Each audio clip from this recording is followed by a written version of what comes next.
I stood in front of my father's casket, mascara running down my face, when my sister-in-law Irene pressed an envelope into my trembling hands. "A gift," she whispered with a smile. "From David and me." Inside weren't condolence cards. They were divorce papers. Dated 3 days before my father's death, the same father who'd begged to see his son-in-law one last time. The same father David claimed he was too busy to visit. My husband had abandoned our 12-year marriage while my father was dying, and had the audacity to serve me at his funeral. But here's what they didn't know: my father's last words weren't "I love you." They were "check the safety deposit box. Keys in my Bible. Trust no one." But to understand how I got here, standing in a funeral home, holding divorce papers with my father's body 6 feet away, I need to take you back to the beginning. My name is Sharon James.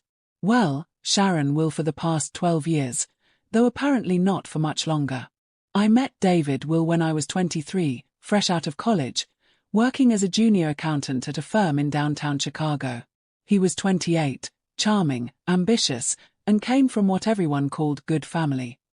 His sister Irene was a corporate lawyer, his parents owned a chain of boutique hotels, and David himself was climbing the ranks at a commercial real estate company. My father, Bradley James, was a humble man. A retired postal worker who'd raised me alone after my mother passed when I was 8. He lived in the same small house in Evanston for 40 years, drove a 1998 Honda Civic until the wheels nearly fell off, and his idea of luxury was premium coffee creamer. When David and I got engaged, Dad took my hands in his weathered ones and said, "Sharon, baby, just promise me something. Don't let them make you forget where you came from." I didn't understand what he meant then. I should have. The warning signs were there from the beginning. Irene's tight smile whenever I mentioned my father. David's excuses whenever I suggested we visit Dad on weekends. The way his mother, Patricia Will, would touch my clothes at family gatherings and ask, "Is that vintage?" with barely concealed disgust. But I was in love. And David was different when we were alone, attentive, romantic, full of promises about our future. The funeral was on a grey October morning. October 14th, 2023. The kind of day where the sky looks bruised and the wind cuts right through you. Dad had died of a heart attack 4 days earlier. Sudden. Unexpected. He was only 68. I'd called David immediately, my voice breaking. "He's gone. My dad's gone." "I'm so sorry, honey," David had said. But his voice was distant. Distracted. "I'm in the middle of the Riverside deal. I'll be home as soon as I can." He didn't come home that night. Or the next. When he finally showed up 2 days before the funeral, he slept in the guest room, claiming he didn't want to disturb me with his work stress. Before I tell you what happened next, what I discovered in that safety deposit box that changed everything, I need to know, have you ever been betrayed by the people you loved most? Have you ever stood at rock bottom and wondered how you'd survive? Drop a comment below with where you're watching from, your city, your state, your country. And if you're already hooked on this story, smash that like button and subscribe because you need to hear what happens next. Trust me, this revenge is 13 years in the making. Now, let me tell you how this nightmare truly began. The funeral home smelled like lilies and furniture polish. 73 people came to pay respects to Bradley James, neighbors, old postal service colleagues, people from his church, regulars from the diner where he ate breakfast every Sunday. David stood beside me during the service, his hand resting on the small of my back, playing the supportive husband. He wore his charcoal Tom Ford suit, the one that cost $3,800. More than my father spent on clothes in 5 years. Irene sat in the front row beside us, dressed in a black Chanel dress, her blonde hair pulled into a perfect chignon. She kept checking her phone. During the eulogy I gave, my voice cracked when I talked about Dad teaching me to ride a bike, to balance a checkbook, to never let anyone make me feel small. David's hand dropped from my back. After the service, people gathered in the reception hall. Mrs. Chen from next door brought homemade dumplings. Ray Martinez from the post office told stories about Dad's pranks during their routes. I was refilling the coffee station when Irene appeared at my elbow. "Sharon, could we talk? Privately?" Something in her voice made my stomach drop. We stepped into a small side room, a space usually reserved for families to have private moments with the deceased before burial. David was already there, leaning against the wall, arms crossed. "What's going on?" I asked. Irene reached into her leather Prada bag and pulled out a manila envelope. "We wanted to do this respectfully," she said. "Given the circumstances." "Do what?" She handed me the envelope. My hand shook as I opened it. The words blurred at first, then came into sharp focus. Petition for dissolution of marriage. Petitioner: David Robert Will. Respondent: Sharon Marie Will, née James. Filed October 11th, 2023. October 11th. 3 days before my father died. 3 days before he clutched his chest and collapsed in his kitchen while making his morning coffee. "You filed for divorce while my dad was dying." My voice didn't sound like mine. David's jaw tightened. "Your father had been sick for weeks, Sharon. We both knew it was coming. He had a cold. The doctors said his heart was fine at his checkup last month." "Be that as it may," Irene interjected smoothly, "David has been unhappy for quite some time. We thought it best to move forward quickly. Clean break." Clean break. My father's body was in the next room. "Why now?" I whispered. "Why today?" David finally looked at me. His blue eyes, the ones I'd once found so captivating, were cold. Flat. "Because I'm done pretending, Sharon. This marriage was a mistake. You were a mistake." The words hit like a physical blow. "We've already divided the assets," Irene continued, pulling out another document. "David gets the house. It was purchased primarily with Will family money. You'll get your car and your personal belongings. David's been more than generous with the settlement offer. $50,000 and 6 months to vacate the premises. $50,000. For 12 years of marriage. For 12 years of playing the perfect Will wife, attending their charity galas, laughing at their inside jokes, enduring Patricia's criticisms about my common background. "You can't do this," I said. "Not today. Please. David. Not today." He pushed off the wall and walked toward the door. "Papers are served, Sharon. My lawyer will be in touch. Try to move out quietly. Don't embarrass the family more than necessary." They left me there, in that small room with its cream walls and generic landscape paintings. I could hear the murmur of voices from the reception. People laughing at someone's story about my father. The sound of my entire life crumbling around me. I sank into a folding chair, the divorce papers crumpled in my fist. That's when I remembered. Check the safety deposit box. Keys in my Bible. Trust no one. My father's last words, spoken in the hospital 3 hours before he died. I'd been holding his hand. He'd been in and out of consciousness, the machines beeping steadily. I'd thought it was delirium. Now, sitting in that room with divorce papers in my lap and my mascara-stained face, I wondered. Dad had never been delirious a day in his life. The house, my house, though apparently not legally, was a 4-bedroom colonial in Lincoln Park. We'd bought it 6 years ago for $1.2 million. I'd contributed $30,000 from my savings. The Will family had provided the rest. David's lawyer, Marcus Chen, was efficient. Ruthless. By October 20th, 6 days after the funeral, I'd received formal eviction notice. 60 days to vacate. I spent those 60 days in a fog.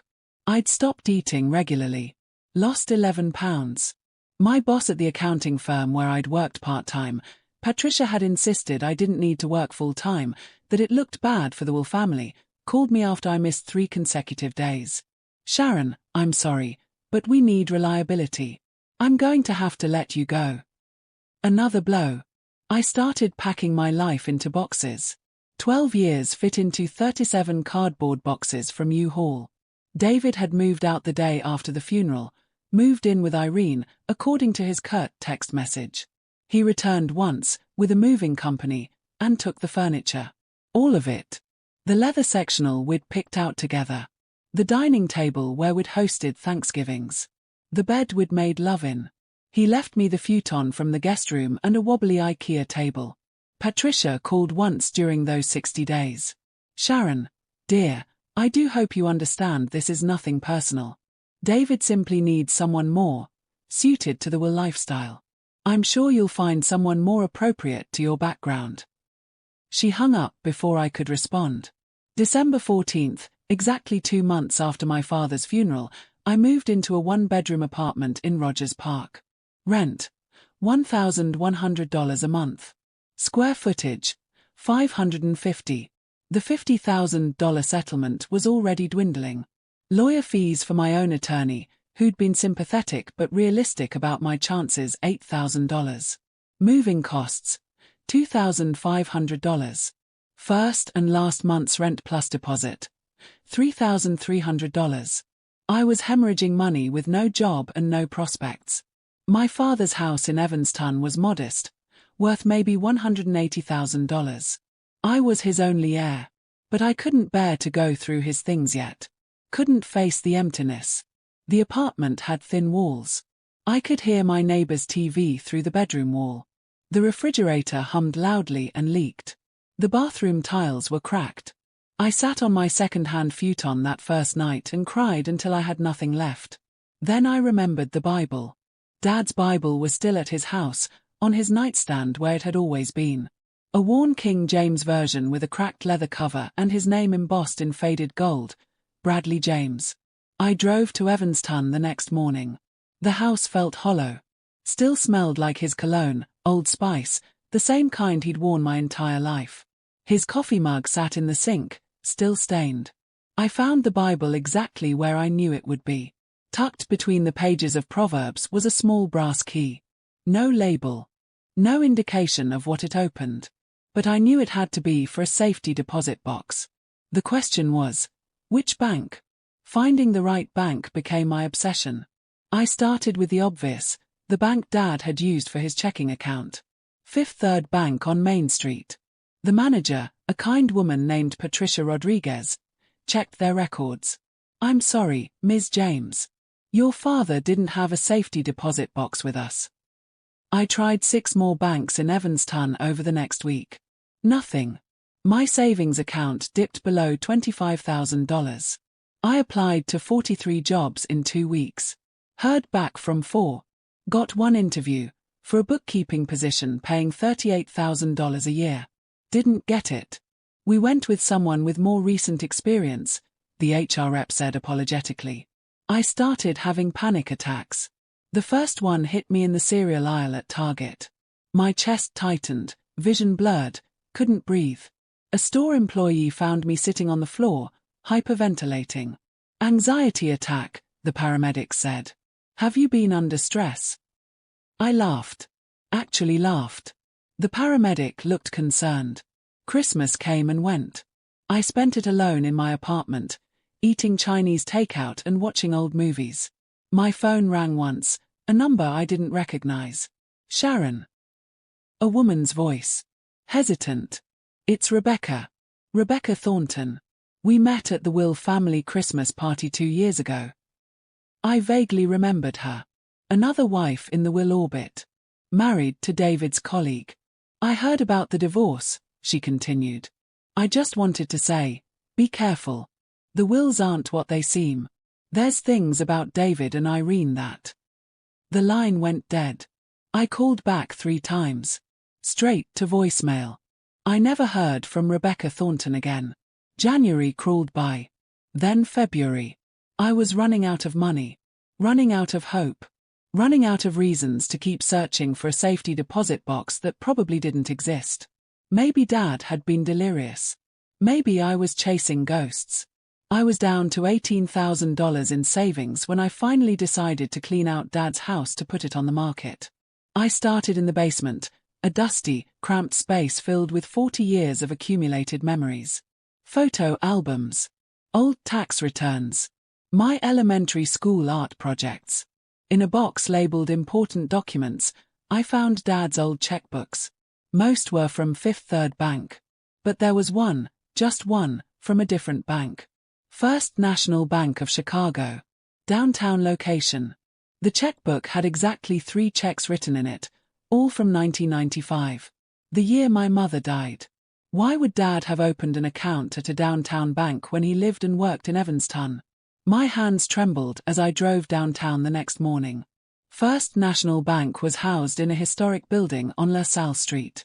All marble columns and vaulted ceilings. I approached the service desk with the brass key clutched in my sweaty palm. I believe my father had a safety deposit box here. Bradley James. He passed away in October. The representative, a young man with wire-rimmed glasses, checked the system. His eyebrows rose. Yes. Box 447. Do you have proper documentation? Death certificate and proof that you're the executor of his estate? I did. I'd been carrying them in my purse for weeks. He led me to the vault, a massive room lined with small metal doors. Box 447 was in the middle row. I'll give you privacy, he said, gesturing to a small viewing room. The key fit perfectly. Inside the safety deposit box was a single 9x12 manila envelope. No note. No explanation. Just the envelope. My father's handwriting on the front. For Sharon. When you're ready to see the truth. I sat in that small viewing room for 5 full minutes before I could open the envelope. My hands wouldn't stop shaking. Inside were documents. Lots of documents. The first was a letter in my father's handwriting. My dearest Sharon. If you're reading this, I'm gone, and I pray you've found this before it's too late. I should have told you years ago. But I was afraid you wouldn't believe me, afraid I'd lose you to the life you thought you wanted. The wills are not who they pretend to be. I've spent 13 years investigating them. 13 years collecting evidence. 13 years watching them manipulate you, isolate you, prepare to destroy you. Everything you need is in this box. Names. Dates. Account numbers. Proof of what they've done, not just to you, but to others. David never loved you, sweetheart. You were a target from the beginning. I'm sorry I wasn't brave enough to stop it while I was alive. But I'm giving you the power to stop it now. Make them pay. All my love. Dad. I read it 3 times. None of it made sense. Target. Investigate. 13 years. I'd been married to David for 12 years. Which meant Dad had started investigating the wills before we even got engaged. The next document was a timeline, meticulously handwritten on lined paper. The will family pattern. March 2010. David will begins dating Sharon James. Within 2 weeks, becomes serious. Unusually fast. June 2010. David proposes. 4 months of dating. Insists on quick wedding. Red flag. September 2010. Sharon and David marry. Sharon contributes $30,000 to house down payment, entire life savings. 2011 to 2015. Pattern emerges. David and Irene systematically isolate Sharon. Convince her to quit full-time job. Manage her finances. Control her social circle. 2016. Sharon's name quietly removed from house deed. Property lawyer, Marcus Chen, Irene's law school roommate. Sharon never notified. 2018. David opens credit cards in Sharon's name without her knowledge. Maxes them out. Pays minimum payments. Ruins her credit score from 720 to 580. 2019. Prenuptial agreement Sharon signed, under pressure, day before wedding, surfaces. Contains clause.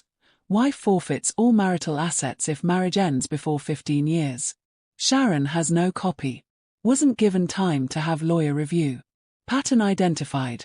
The wills target women with modest backgrounds, no family support systems, small inheritances or savings.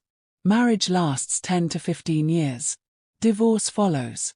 Woman leaves with nothing. Will family keeps all assets, including whatever money woman contributed. Previous victims identified. Rebecca Thornton, married to David's colleague, James Thornton, divorced 2021, left with nothing. Melissa Carver, married to Irene's ex-husband, Richard, divorced 2018, left with nothing. At least 4 others in extended will family network. I stopped breathing. Rebecca Thornton. The woman who'd called me at Christmas and tried to warn me. This wasn't just about me. This was a pattern. A system. The wills were running a long-term con on women like me. The next documents were financial records. Dad had somehow obtained bank statements showing massive transfers between Will family accounts immediately after each divorce. After Rebecca Thornton's divorce, $340,000 transferred from James Thornton to David Will. After Melissa Carver's divorce, $280,000 transferred from Richard Carver to Patricia Will. They were splitting the profits. The money their victims had contributed to marriages, down payments, renovations, investments, was being distributed among the family after the divorces. I'd contributed $30,000 to the house down payment. But I'd also paid for half the renovations in 2015, $45,000. And I'd inherited $25,000 from my grandmother in 2017, which David had convinced me to invest in his sure thing real estate deal. A deal I'd never seen returns on. A deal that probably never existed. $100,000 total. Gone. And according to the prenuptial agreement I'd signed while David rushed me and his family watched, the agreement I'd been told was just a formality. I had no legal claim to any of it. The final document in the envelope was a USB drive taped to a piece of paper. Dad's handwriting again. This drive contains everything. Recorded phone calls. Illinois is a one-party consent state. I recorded every conversation I had with Will family members. Financial forensics. Testimonies from other victims who were willing to talk. Proof that Marcus Chen and Irene falsified documents. But Sharon, this evidence alone won't be enough in court.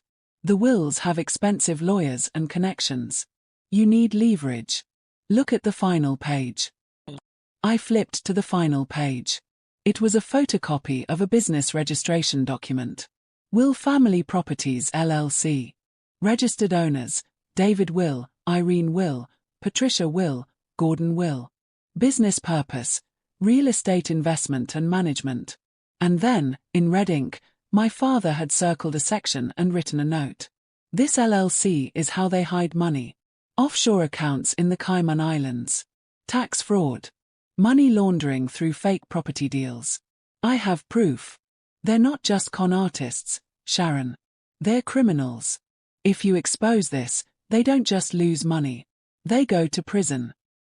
I sat in that bank viewing room for 2 hours, reading every document, listening to audio files on the USB drive through my earbuds. My father's voice, recorded 3 months before he died, talking to someone on the phone. Yes, I have documentation proving the offshore accounts. Transaction records from 2015 to present. We're talking about $4.2 million in undeclared income. $4.2 million. Another recording. This one between my father and a woman I didn't recognize. Woman. He told me I was worthless. That I should be grateful he was giving me anything at all. Dad, that's what they do. They break you down so you don't fight back. How much did you contribute to the marriage? Woman. Everything. My entire inheritance from my parents. $180,000. I have nothing left. I'm living with my sister. Dad, what's your name, for the record? Woman. Melissa. Melissa Carver. Melissa Carver. One of the victims from the timeline. There were 6 more recorded interviews with women. All the same story. Whirlwind romance. Quick marriage. Gradual isolation. Financial contributions that disappeared. Brutal divorce that left them with nothing.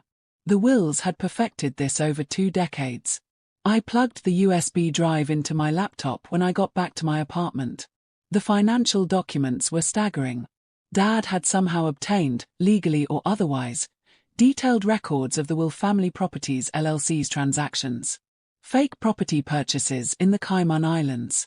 Shell companies in Delaware. Money flowing in circles to avoid taxation and detection. And names. So many names. Business partners who were probably complicit. Lawyers who'd helped structure the fraud. Accountants who'd cooked the books. Marcus Chen, David's divorce lawyer, had signed off on at least 15 suspicious transactions. Irene's law firm had represented the LLC in multiple property disputes that appeared to be entirely fabricated.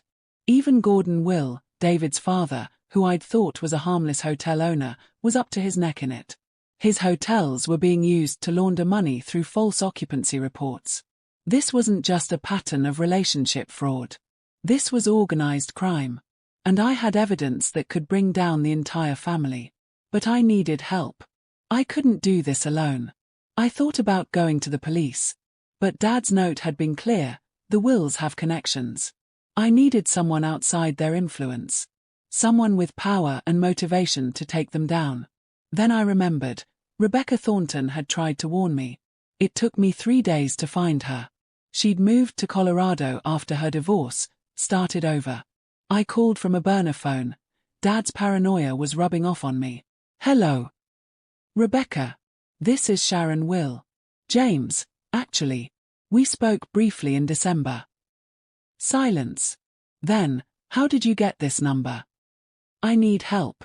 I found evidence. About the Wills. About what they did to you, to Melissa Carver, to all of us." "Sharon, listen to me very carefully." Her voice was shaking. "Hang up. Destroy whatever you found. Move on with your life. They will ruin you if you fight back. They already ruined me. I have nothing left to lose." That's what I thought too. Then they came after my sister. Got her fired from her job. Spread rumors that destroyed her reputation. They have resources you can't imagine. "Rebecca, I have proof. Real proof. Financial crimes. Tax fraud. Enough to send them to federal prison." Another long silence. "What kind of proof?" "Offshore accounts. Money laundering. Testimonies from victims. Recorded conversations. My father spent 13 years building a case." "Your father? Bradley? The postal worker?" "Yes. Sharon, I met your father once. At your wedding. He seemed like a sweet man, but how would he have access to financial records?" Good question.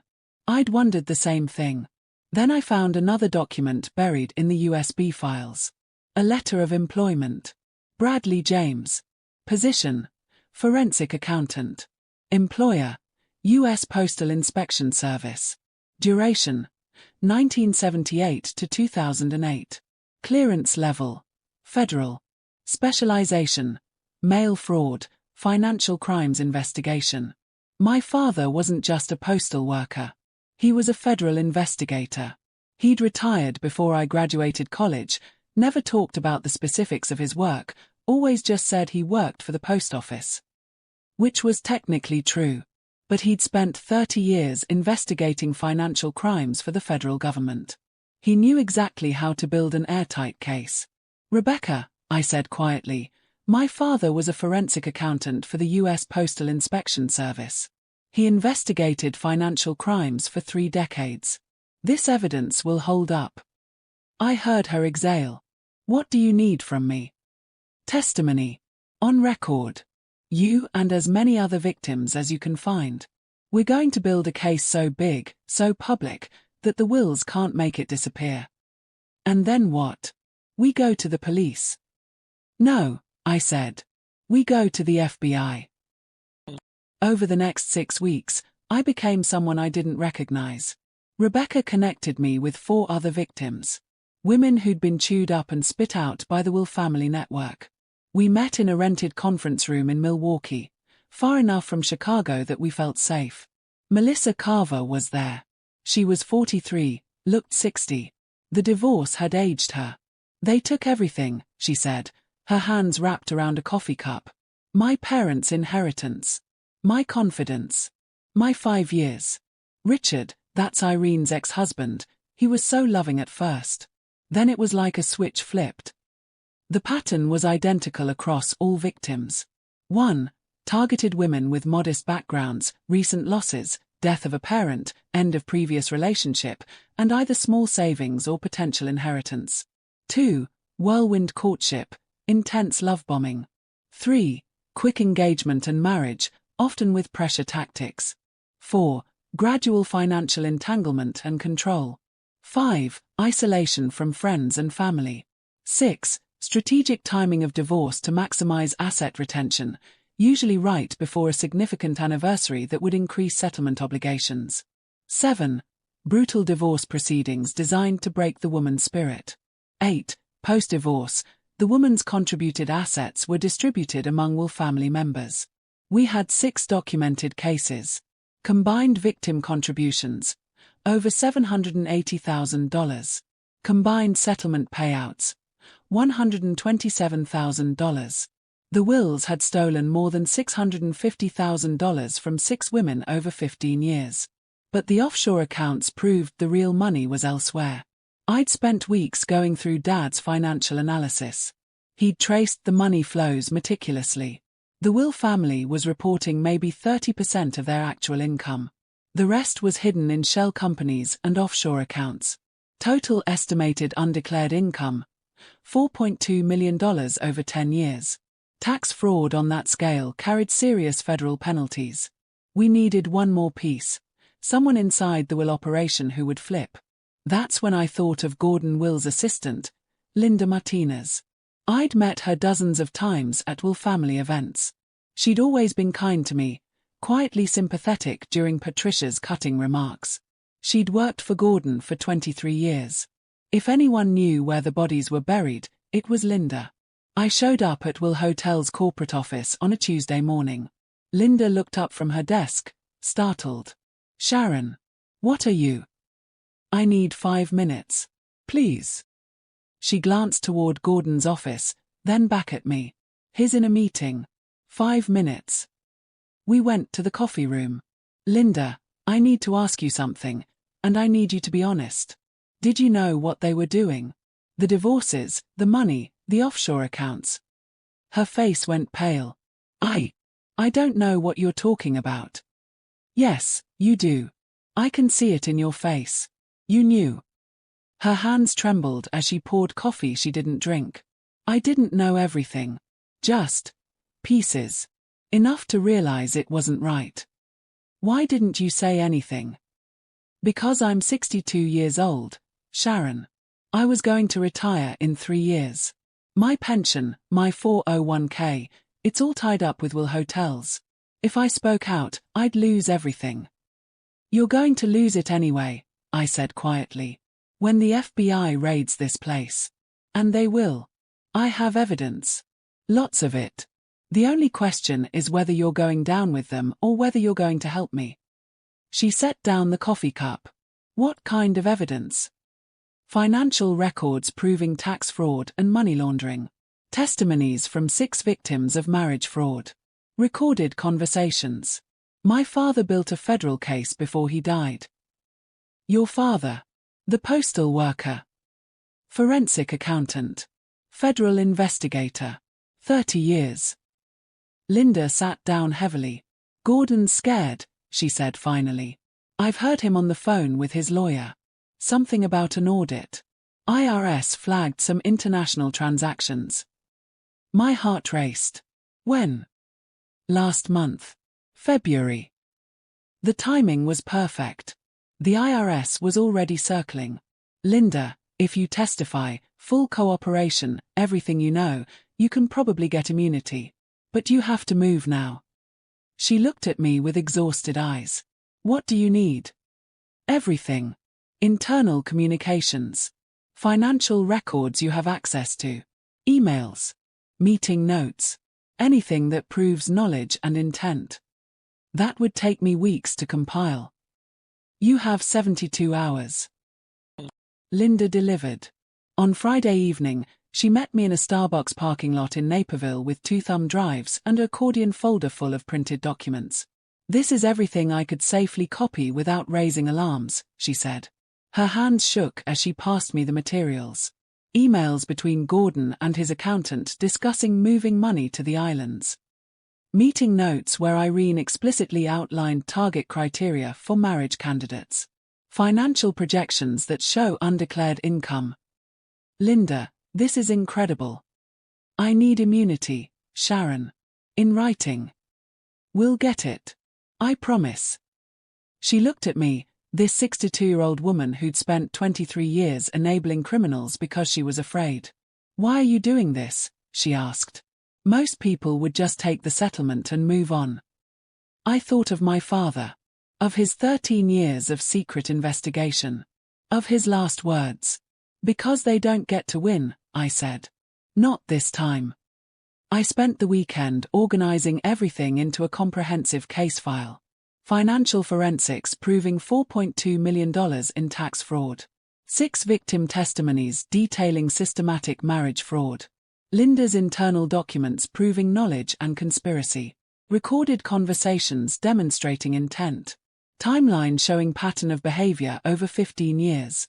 I compiled it all into a 247-page document with appendices. Then I made 7 copies. 1 for the FBI. 1 for the IRS. 1 for the Illinois Attorney General. 1 for the Chicago Tribune. 1 for my lawyer. 1 for my safety deposit box. 1 for leverage. On Monday morning, March 27, 2024, I walked into the FBI's Chicago field office. I was wearing the only professional outfit I still owned, a navy suit I'd bought 6 years ago for a Will family charity gala. "My name is Sharon James," I told the receptionist. "I'm here to report systematic tax fraud, money laundering, and organized marriage fraud. I have extensive documentation. And I'd like to speak to someone in your white-collar crime division." 90 minutes later, I was sitting across from Special Agent Jennifer Torres and her partner, Special Agent Marcus Webb. I presented the entire case. They listened without interrupting for 45 minutes. When I finished, Agent Torres sat back. "Ms. James, this is comprehensive. My father was a federal investigator. He taught me well. We'll need to verify these financial documents." I expected that. "I have the originals in a safety deposit box. I'll provide access with appropriate legal protections." Agent Webb was scrolling through the USB drive on his laptop. "These recorded conversations, you said your father made them." "Yes. Illinois is a one-party consent state. He was party to all of those conversations. Fully legal.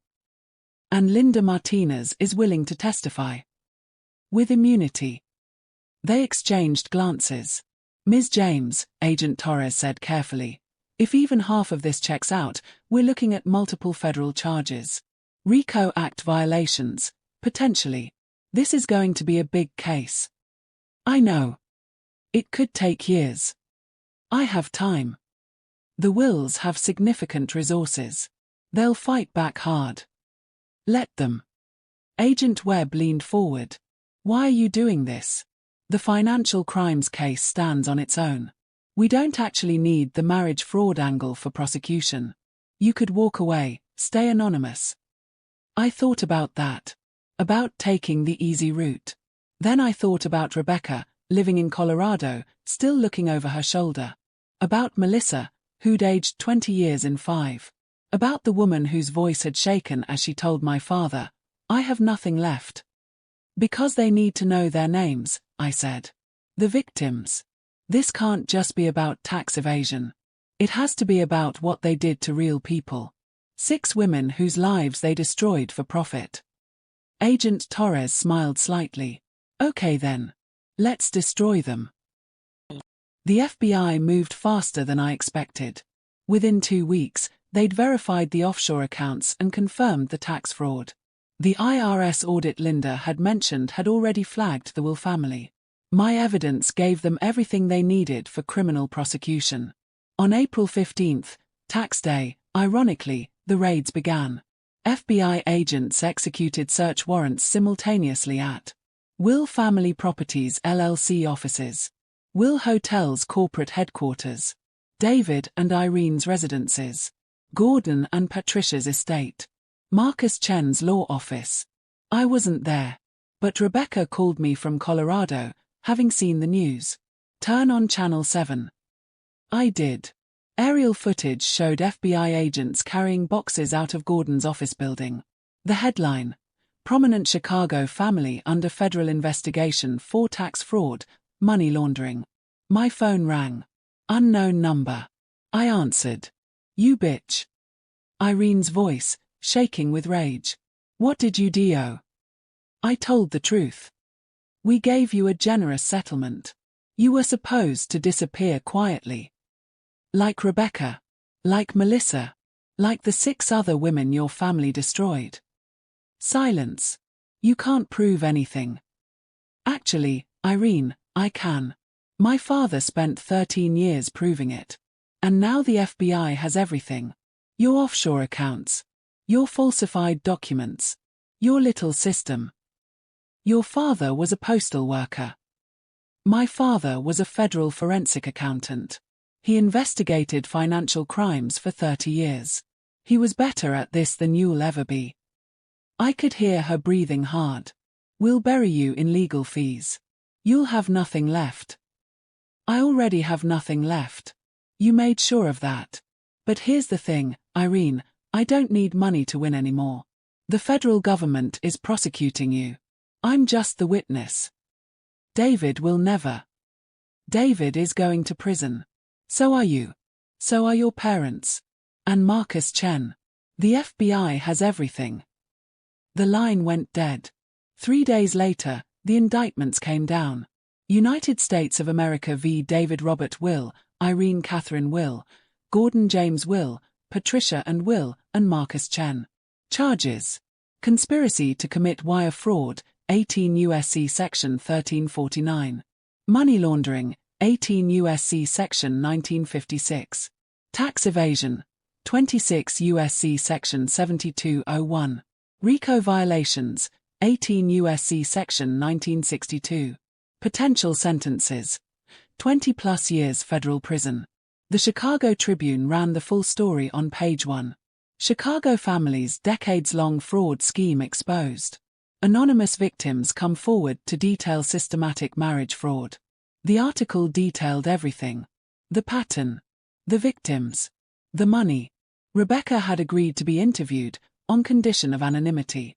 They made me feel worthless, she was quoted as saying. Like I should be grateful for the scraps they threw me. I want other women to know, you're not worthless. They're criminals. My phone rang constantly. Reporters wanting interviews. Lawyers wanting to represent me. And one call I actually answered. Ms. James. This is Sarah Chen from the IRS whistleblower office. Your case has resulted in significant recovery of owed taxes. Under federal law, you're entitled to a percentage of recovered funds. Based on preliminary calculations, your award will be approximately $630,000. I sat down. $630,000. For doing the right thing. The trial was scheduled for September. But in July, facing overwhelming evidence, the Will's lawyers began plea negotiations. David's lawyer called my lawyer. They wanted to settle. Civil settlement for the 6 victims, in exchange for cooperation in the federal case. The offer, $1.2 million, to be divided among the victims. My share, $200,000. Plus the whistleblower award, $630,000. Total, $830,000. More than I'd lost. More than I'd dreamed. But I didn't answer immediately. Instead, I called a meeting of all 6 victims. We met in the same Milwaukee conference room. They want to settle, I told them. Civil case. $1.2 million total. Melissa started crying. Rebecca just nodded slowly. What do you think? One of the other women asked me. I think we have leverage, I said. The federal case is solid with or without our cooperation. But our testimonies make it personal. Make it harder for them to minimize their crimes. So we ask for more. We ask for what we're worth. We went back with a counteroffer. $2.5 million, divided equally among all victims. Public apology from each Will family member. Lifetime restraining orders. And one more thing. Complete forfeiture of Will Family Properties LLC assets to be distributed among victims. The Will family lawyers balked. We didn't budge. 2 weeks before trial, they accepted. Every single term. September 15, 2024. I sat in federal court and watched David Will, Irene Will, Gordon Will, Patricia Will, and Marcus Chen plead guilty to multiple federal charges. David looked smaller somehow, diminished in his orange jumpsuit. His eyes found mine across the courtroom. I didn't look away. The judge accepted the plea agreements. David, 8 years federal prison. Irene, 10 years federal prison, longer due to her role as legal architect. Gordon, 6 years federal prison. Patricia, 5 years federal prison. Marcus Chen, 7 years federal prison, disbarred. As part of the civil settlement, each of them read prepared apologies in court. Patricia went first. Her voice was flat, emotionless. I apologized to the women my family hurt. Our actions were wrong. Gordon's was similar. Perfunctory. Irene could barely get through hers, her jaw clenched with suppressed rage. Then it was David's turn. He stood at the podium, hands clasped. "Sharon," he began, actually using my name, "I'm sorry for the pain I caused you. You deserved better." I waited for more. That was it. After 12 years of marriage, that was all I got. "You deserved better." The truest thing he'd ever said to me. The judge banged his gavel. "The court accepts these pleas. Sentencing will commence immediately." Outside the courthouse, reporters swarmed. I'd agreed to one interview. Just one. "Ms. James, how does it feel to see your ex-husband go to prison?" I looked directly into the camera. This was never about revenge. This was about justice. For me, for Rebecca, for Melissa, for all the women who thought they were alone. You're not alone. And you're worth more than anyone who tries to make you feel small. The settlement money came through in October. My share, $416,666, after equal division among 6 victims, plus $630,000 whistleblower award. Total, $1,046,666. I paid off the debts David had secretly taken out in my name. I bought a small house in Evanston, 2 blocks from my father's old place. I donated $100,000 to organizations supporting domestic abuse and financial fraud victims. I set up a scholarship in my father's name, the Bradley James Forensic Justice Scholarship for women studying accounting and criminal justice. And I went back to school. Full-time MBA program, specializing in forensic accounting. Following in my father's footsteps. On what would have been my father's 69th birthday, December 3, 2024, I visited his grave. I brought coffee. Premium creamer, the kind he loved. "We did it, Dad," I said, sitting on the cold ground. "They're in prison. All of them." The wind rustled through the bare trees. "I miss you every day. But I understand now why you didn't tell me. I wasn't ready to see the truth. I had to find it myself." I placed the coffee cup on his headstone. "Thank you for spending 13 years protecting me, even when I didn't know I needed it. Thank you for giving me the tools to fight back. Thank you for teaching me that it's never too late to choose yourself." My phone buzzed. A text from Rebecca. "Just closed on a house in Denver. First home I've ever owned on my own. Thank you for not giving up." Then Melissa. "Started my own business. Financial consulting for women going through divorce. Using my experience for good. Thank you." Then Linda. "Retirement is official. FBI immunity deal held up. Starting volunteer work with fraud prevention programs. You changed my life." I smiled through tears. 6 women. 6 new beginnings. All because my father, a quiet postal worker who was actually a brilliant investigator, loved his daughter enough to spend 13 years building a case. All because I found a brass key in a Bible. All because I chose to fight back instead of disappearing quietly. I run into people from my old life sometimes. Last month, I saw David's cousin at Whole Foods. She looked away quickly, pretending not to see me. I didn't care. My new life is smaller, but it's mine. I have friends now, real ones. Women from my MBA program. Other fraud victims I've connected with through advocacy work. I'm dating someone. His name is Michael. He's a high school teacher. He drives a 10-year-old Subaru and thinks dinner at Olive Garden is fancy. He's never lied to me once. When he found out about my past, the wills, the trial, everything, he said, "You're the strongest person I've ever met. Not richest. Not most impressive. Strongest." I'm starting to believe him. The other day, I got an email from a woman I don't know. Subject line, "Thank you. Dear Sharon. My name is Amanda. You don't know me, but I saw your interview after the trial. I was engaged to a man who was isolating me from my family, pressuring me to sign a prenup I didn't understand, asking me to contribute my inheritance to our future. Something about your story made me pause. Made me look closer. I called off the wedding. I found out later he'd done the same thing to his previous fiancée. You saved me from making the biggest mistake of my life. Thank you for being brave enough to fight back. Thank you for telling your story." I read that email 5 times. Then I saved it. Because that's why I did this. Not for the money. Not for revenge. For Amanda, and all the Amandas out there who need to know. You deserve better. You are worth more. And it's never too late to choose yourself. So that's my story. The divorce papers at my father's funeral weren't the end, they were the beginning. Now I want to hear from you. Have you ever discovered someone wasn't who you thought they were? Have you ever had to choose between staying safe and fighting back? Drop a comment below with where you're watching from and what you would have done in my situation. If this story resonated with you, smash that like button and subscribe for more stories of people who refuse to stay broken. Share this with someone who needs to hear that it's never too late to reclaim your power. And remember, your worth isn't determined by how others treat you. It's determined by how you treat yourself after they're done. Thanks for watching from wherever you are in the world. Comment your city and state below. I read every single one.